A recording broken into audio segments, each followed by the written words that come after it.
Terima kasih Bapak, kami mengucap syukur buat malam hari ini. Kami boleh kembali ketemu di Mesbah Doa. Kami percaya semua karena anugerah Tuhan. Kami mau belajar firman Tuhan, urapi hamba yang tidak ada apa-apanya, urapi setiap kami Bapak. Kami buka hati bagi firman-Mu dalam nama Yesus, haleluya. Amin, amin, amin. Iya, shalom Bapak Ibu yang terkasih. Puji Tuhan, Tuhan baik ya, selalu menyertai kita. Bahkan malam ini kita masih ada berjumpa kembali di Mesbah Doa, semua karena anugerah Tuhan. Iya, kita akan melanjutkan bacaan firman Tuhan, namun saya akan bacakan kesaksian terlebih dahulu seperti biasa. Shalom Ibu Debbie dan seluruh tim. Ya, saya ingin beri kesaksian. Begini Bu, beberapa waktu yang lalu saya ini mengalami sakit gigi yang sangat parah. Karena memang gigi saya sudah bolong dan sudah kena ke syaraf. Hingga akhirnya saya begitu tersiksa sampai tidak bisa tidur. Paginya saya putuskan untuk ke dokter gigi dan saya diberi obat. Tapi tetap saja obat dokter tidak ada yang efek kesembuhan. Saya beli obat anti sakit gigi dan juga obat gigi lainnya. Tapi tetap saja tidak reda sakit giginya, malah semakin bertambah parah. Lalu di hari Minggu saya nonton khotbah Ibu Debbie yang sedang ada di luar kota. Saya menyimak benar-benar khotbah Ibu mengenai berdoa kepada Tuhan Yesus dan percaya menerima kesembuhan.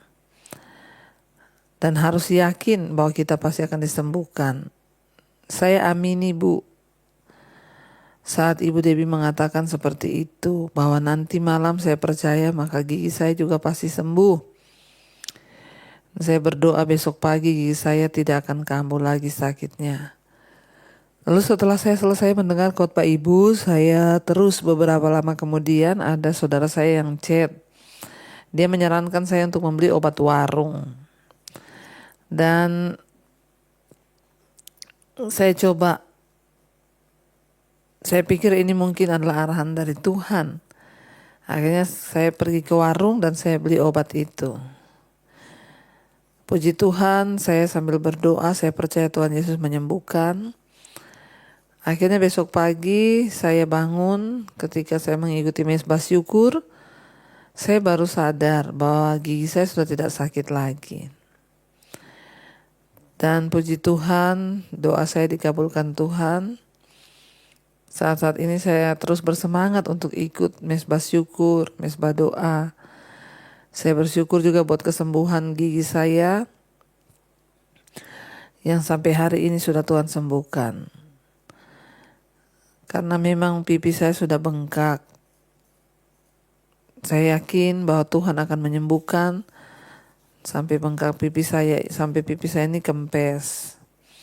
Terima kasih banyak Ibu dan keluarga atas waktu Ibu dan seluruh tim yang terus setia membimbing kami kepada jalan kebenaran. Dan kami terus belajar. Terima kasih Ibu terus mengajari kami untuk selalu percaya kepada Tuhan Yesus. Tuhan memberkati Ibu dan seluruh tim. Amin. Ya, puji Tuhan, saudara, kita mendengar kesaksian. Ya, memang sakit gigi itu sangat mengganggu ya. Dan tidak bisa ditindaki oleh dokter kalau masih sakit. Apalagi sudah kena syaraf. Harus diobati dulu sakitnya, baru tunggu infeksinya selesai redah dulu baru bisa dicabut. Ya, dan itu memang menahan sakit itu, waduh ya, luar biasa. Tapi puji Tuhan, Tuhan Yesus menjamah dan menyembuhkan Ibu. Ya, kita percaya bahwa Dia Tuhan yang turut bekerja ketika kita sungguh-sungguh datang kepada Dia. Terima kasih buat kesaksiannya Bu. Saya ingin kita melanjutkan pembacaan firman Tuhan. Kemarin kita baca Bilangan pasal yang ke-11. Kita sudah membaca bagaimana saudara Musa juga sampai stres menghadapi bangsa itu. Mereka marah kepada Tuhan. Ya, mereka bersungut-sungut berkata ya, kita di Mesir makan daging dengan gratis, gak usah bayar. Tapi kita di sini dibawa untuk mati di padang gurun. Sampai Musa pun protes kepada Tuhan dan berkata, Tuhan, kenapa engkau tidak memberikan aku kasih karunia? Kenapa engkau berikan beban ini kepadaku untuk membawa bangsa ini keluar menuju ke tanah perjanjianmu? Kenapa engkau gak pilih orang lain saja? Kenapa engkau pilih aku? Ya, Musa ya sudah di batas kemampuannya menghadapi sikap bangsa ini yang terus bersungut. Sampai akhirnya Tuhan berkata dan berfirman kepada Musa, beritahukan kepada bangsa itu, mereka akan makan daging. Bukan 1 hari, bukan 2 hari, bukan 10 hari, bukan 20 hari, tapi 1 bulan lamanya. Tuhan akan memberikan mereka makan daging. Lalu Musa bertanya, bangsa ini yang ikut dengan aku ada 600.000 orang. Bagaimana mungkin Tuhan bisa memberikan mereka daging? Berapa anak lembu sapi yang harus dipotong dan apakah itu cukup untuk memberi makan 600.000 orang yang mengikuti aku? Dan akhirnya Tuhan berkata kepada Musa, ya masakan engkau lupa bahwa aku tuh Tuhan yang berkuasa? Ya, kuasa Tuhan itu tidak kurang untuk melakukan itu. Saudara, seringkali apa yang di depan mata kita itu membatasi kerja Tuhan. Musa melihat dengan keterbatasannya, jemaat yang dia bawa sangat banyak. Bagaimana mungkin mereka dapat makan daging semuanya? Tapi itulah, bersama dengan Tuhan tidak ada perkara yang mustahil. Lalu Tuhan menjawab Musa, ya dia berkata, kamu kumpulkan 70 tua-tua dari Israel. Dan aku akan memberikan kepada mereka sebagian roh yang aku berikan kepadamu supaya mereka juga ya punya beban untuk bangsa ini dan bukan hanya kamu yang punya beban. Ya saudara, seringkali kita mengingkari kuasa Tuhan dan bertanya seberapa kuatkah kuasa Tuhan itu bekerja. Ya adalah memang mudah untuk mempercayai Tuhan ketika kita sedang dalam keadaan yang baik-baik saja. Tetapi ya setelah kita melihat keadaan yang tidak baik dan rasanya tidak mungkin untuk mempercayai Tuhan itu sulit. Termasuk Musa pun bertanya kepada Tuhan bagaimana caranya Tuhan mau beri makan mereka semua itu 600.000 orang loh.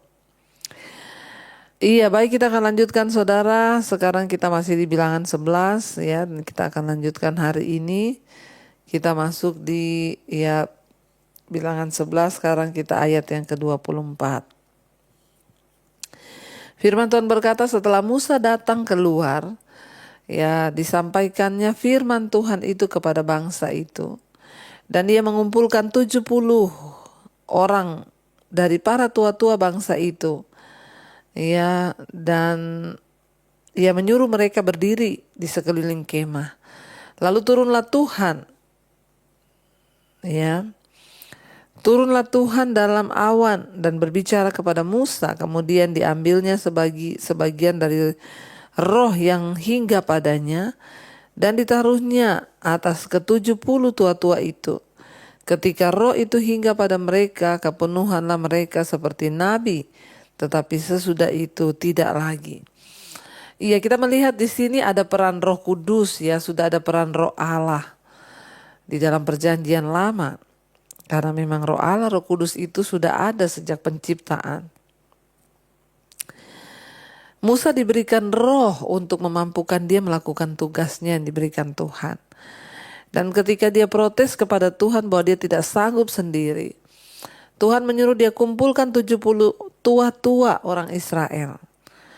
Dan ketika dia datang, ya mereka datang menghadap kehadirat Tuhan, maka Tuhan itu mengambil sebagian roh yang ada pada Musa dan memberikan kepada para tua-tua itu supaya mereka juga dimampukan. Roh itu roh yang memampukan mereka. Ketika mereka itu dihinggapi oleh roh itu, dikatakan di sini, maka kepenuhanlah mereka seperti nabi. Tetapi sesudah itu tidak lagi. Jadi hanya sementara itu. Nah ya, Tuhan mencurahkan rohnya sebagai tanda awal mereka dipenuhi dengan dengan pengurapan dan kuasa dari Roh Kudus itu. Ya, kita melihat di sini saudara, ya akhirnya mereka dipenuhi oleh roh seperti nabi. Ayat yang berikutnya, ayat 26 berkata di sana, masih ada 2 orang tinggal di tempat perkemahan, yang seorang bernama Edat, yang lain bernama Medat. Ya, dan ketika roh itu hingga pada mereka, dikatakan di sana mereka kepenuhan. Ya, ketika roh itu hinggap kepada mereka, mereka itu termasuk orang-orang yang dicatat tetapi tidak turut pergi ke kemah, maka kepenuhanlah mereka seperti nabi di tempat perkemahan. Lalu berlarilah semua orang muda memberitahukan kepada Musa bahwa Eldad dan Medad kepenuhan seperti nabi di tempat perkemahan. Maka menjawablah Yosua bin Nun yang sejak mudanya menjadi abdi Musa, "Tuanku Musa, cegahlah mereka." Tetapi Musa berkata kepadanya, "Apakah engkau begitu giat mendukung diriku? Kalau seluruh umat Tuhan menjadi nabi, oleh karena Tuhan memberi rohnya hinggap kepada mereka." Kemudian kembalilah Musa ke tempat perkemahan, dia dan para tua-tua. Peristiwa ini sama dengan peristiwa yang dicatat dalam kisah, ya, di kisah yang tercatat dalam Markus 9, di mana para murid ingin agar Yesus melarang orang lain mengusir setan-setan karena orang-orang itu bukan bagian dari kelompok mereka. Tapi sikap yang sempit ini tidak dibenarkan, saudara, oleh Tuhan. Kita lihat ketika ada 2 orang yang dipilih Tuhan juga untuk menjadi rekan Musa, untuk membantu Musa yang akan dihinggapi, tapi mereka tidak pergi ke tempat perkemahan. Mereka hanya di tenda dan kemudian mereka dihinggapi oleh roh Tuhan, lalu mereka mulai kepenuhan.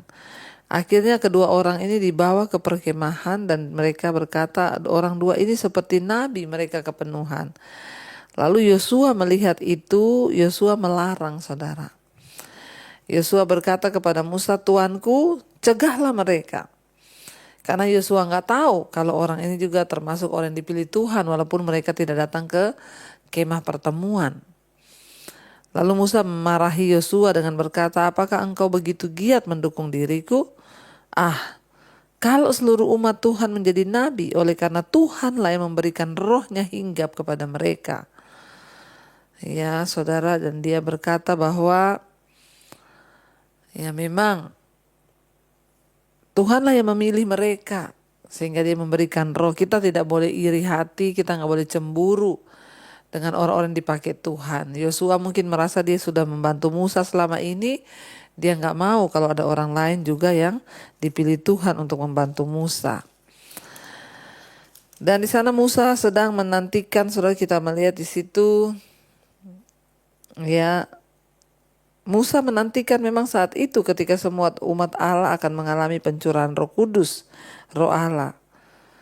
Inilah yang dirindukan Musa supaya banyak orang terbeban untuk mendengar suara Tuhan. Dan untuk bisa membantu tugasnya. Itulah kerinduan Musa dan Tuhan menggenapi lewat 70 orang tua-tua. Sekarang kita lanjut ayat yang ke-31, judul perikopnya burung puyuh. "Lalu bertiuplah angin yang dari Tuhan, asalnya dibawanyalah burung-burung puyuh dan dari sebelah laut. Dan dihamburkannyalah ke atas tempat perkemahan di sekelilingnya, kira-kira sehari perjalanan jauhnya ke segala penjuru, dan kira-kira 2 hasta tingginya dari atas muka bumi. Lalu sepanjang hari dan sepanjang malam, dan sepanjang hari esoknya bangkitlah bangsa itu mengumpulkan burung-burung puyuh itu. Setiap orang sedikit-dikitnya mengumpulkan 10 homer. Kemudian mereka menyebarkannya lebar-lebar sekeliling tempat perkemahan. Selagi daging itu ada di mulut mereka sebelum dikunyah, maka bangkitlah murka Tuhan terhadap bangsa itu dan Tuhan memukul bangsa itu dengan suatu tulah yang sangat besar. Sebab itu dinamailah tempat itu Kirbot Ta'awa, karena di sanalah dikuburkan orang-orang yang bernafsu rakus. Dari Kirbot Ta'awa berangkatlah bangsa itu ke Hezerot dan mereka tinggal di situ." Kita melihat, saudara, Tuhan mengabulkan keinginan mereka untuk mendapatkan daging, yaitu burung puyuh. Dan akhirnya Tuhan kirim burung puyuh kepada mereka. Keinginan yang menggebu atau nafsu bukanlah sekedar hasrat. ya, yang tidak pantas. Itu dapat merupakan keinginan yang tidak normal atau haus terhadap sesuatu.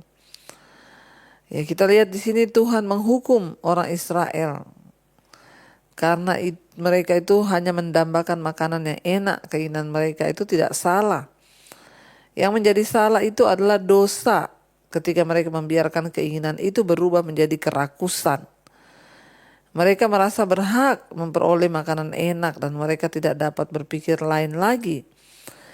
Ya, dan kita menjadi saudara di sini ya sebagai contoh bagi kita dari bangsa Israel. Ya, Tuhan memang memberkati mereka, tapi tidak boleh rakus. Ya, dan akhirnya ketika mereka itu sudah memperoleh banyak, ada orang-orang yang selagi dagingnya mereka makan ya, selagi daging masih ada di mulut mereka, belum mereka kunyah. Ya, tapi mereka sudah makan lagi, maka bangkitlah murka Tuhan terhadap orang-orang yang rakus itu. Saudara, di sini Tuhan mengajarkan kepada kita untuk kita ini bisa menahan diri, menahan nafsu, jangan punya nafsu yang rakus ya. Sebab itu akan menjadi membangkitkan murka Tuhan. Saya berdoa supaya kita semua hari-hari ini tunduk kepada Tuhan. Kita semua mau mendengar apa yang menjadi kehendak Tuhan. Bukan kehendak kita, tapi kehendak Tuhan. Kita belajar malam ini dari bangsa Israel. Ketika mereka punya keinginan, Tuhan penuhi, tapi tidak boleh mereka rakus dengan keinginan itu. Mari kita renungkan firman ini, saudara. Terima kasih Bapa, malam ini Engkau mengajarkan kepada kami untuk kami sungguh-sungguh mengikut Tuhan, tidak dengan hawa nafsu dan keinginan kami. Bahkan ketika bangsa Israel bersungut-sungut meminta apa yang mereka mau, Tuhan tetap memenuhi. Tapi Tuhan tidak ingin mereka dalam kerakusan, ketamakan untuk menikmati semua berkat-berkat itu. Kami berdoa Bapa, tuntun hidup kami supaya kami ini menjadi orang-orang yang tidak rakus, tetapi kami juga mau berbagi dengan orang lain supaya murka Tuhan tidak turun atas hidup kami. Tuntun hidup kami untuk melakukan kehendak-Mu Bapa. Hamba berdoa buat seluruh jemaat Mesbah Doa dimanapun berada. Berkati suami, istri, anak-anak selalu semua tinggal di dalam perkenanan Tuhan. Mampukan setiap kami melakukan apa yang berkenan di mata Tuhan. Biarlah anugerah-Mu Tuhan turun atas setiap rumah tangga, suami, istri, anak-anak. Semua kami hidup menyenangkan Tuhan. Kami menyerahkan rumah tangga kami, anak-anak kami, jodoh mereka, masa depan mereka semua dalam tangan Tuhan. Tuhan juga terus memberkati Bapa untuk setiap anak-anak-Mu, setiap mereka yang setia ada di Mesbah Doa. Yang terbaring sakit malam ini Engkau sembuhkan jamah dan lawat Tuhan. Anugerah-Mu turun atas kehidupan setiap anak-anak-Mu yang sungguh-sungguh memohon akan mujizat kesembuhan. Tidak ada perkara yang mustahil. Mari perkatakan, tumpangkan tangan di bagian yang sakit dan bilang, dalam nama Yesus aku percaya ada kesembuhan. Kami berdoa juga untuk yang rindu punya keturunan, Tuhan bukakan kandungan yang tertutup. Kami berdoa untuk setiap mereka yang terikat dengan dosa-dosa, kenajisan, percabulan, homoseksual, lesbian, perselingkuhan, rokok, minuman keras, judi, obat-obatan terlarang, narkoba, amarah, kepahitan, ketakutan, kekhawatiran. Kami tolak semuanya ini dalam nama Yesus. Engkau berikan kami kemerdekaan Tuhan. Berkati bangsa dan negara kami Indonesia dari Sabang sampai Merauke. Engkau lawat bangsa ini. Hujan pertobatan tercurah. Pemerintahan bangsa kami, Bapak Presiden Jokowi, dan semua lembaga-lembaga yang ada dari pusat sampai ke daerah-daerah, juga TNI, Polri, Tuhan Engkau bersihkan dan kuduskan. Bangsa ini dibawa kepada kebenaran-Mu, sebab kebenaran meninggikan derajat bangsa. Kami juga berdoa untuk semua bangsa-bangsa lain yang ada di 5 benua, Asia, Afrika, Amerika, Eropa, Australia. Tuhan tutup bungkus dan kuasa darah-Mu. Engkau jagai, lindungi Tuhan, sehingga hujan pertobatan tercurah. Terima kasih Bapa. Kami mengucap syukur buat malam ini atas segala tuntunan Tuhan dalam hidup kami. Kami membuka hati dan tangan kami untuk menerima berkat Tuhan. Diberkatilah Engkau dalam hidupmu, diberkati rumah tanggamu, diberkati pekerjaanmu, diberkati kesehatanmu, diberkati keluar masukmu, apa yang kau lakukan dengan tanganmu Tuhan buat berhasil. Karena itu terimalah kiranya berkat dari Allah Bapa, cinta kasih Tuhan Yesus Kristus, penyertaan Roh Kudus menyertai hidupmu mulai hari ini bahkan sampai kali yang kedua. Tuhan Yesus datang menjemput kita, nama kita tercatat dalam kitab kehidupan. Dalam nama Tuhan Yesus yang percaya diberkati Tuhan, katakan bersama, amin, amin, amin. And there I find you in the mystery.